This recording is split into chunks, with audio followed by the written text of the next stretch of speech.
in the sun and playing in rock pools, life's a beach for Kēkano, or New Zealand fur seals. They are a popular sight here at Nugget Point, where visitors can get a great view of their antics without disturbing them. I'm going to join Doc Cheryl Puller to learn more about these playful locals.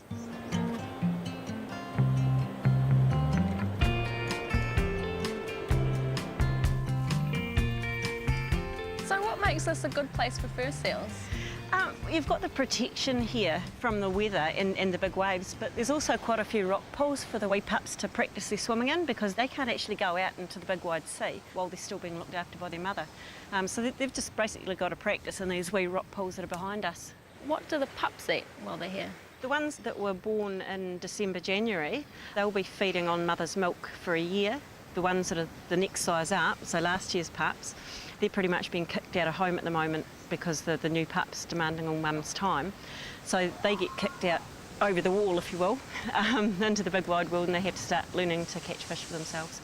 Are fur seals safe here, or do they have any threats like here on land? No, they're pretty safe here. The main predator, I guess, of the seals are the sharks, and we do get sharks around this coastline, and they are drawn to the rookeries, you know, with the wee pups, and this time of year with the adolescent ones being kicked out. So yeah, we do get a few sharks worrying them, but that's nature.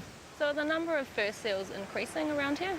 I think they're staying pretty much stable, but what we see is that in a rookery like this, there's lots and lots of young pups and also the juveniles. And people get the impression that each one of those pups or juveniles is going to make it to adulthood and carry on breeding.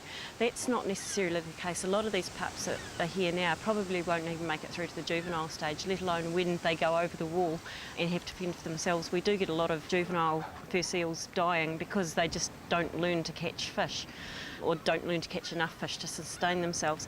Once they get out into the sea as well, you know, there's other things that, like the sharks, that they have to contend with.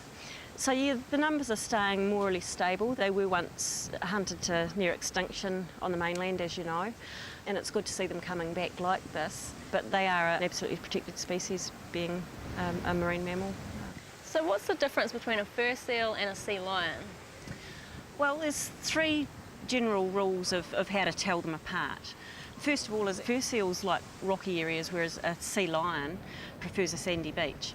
And that also shows up in the way they move. A sea lion, he's actually able to get up on his hind flippers and walk like a dog. So he's actually walking on all four flippers, whereas these guys, they hop themselves along using their front flippers and drag their rear end along.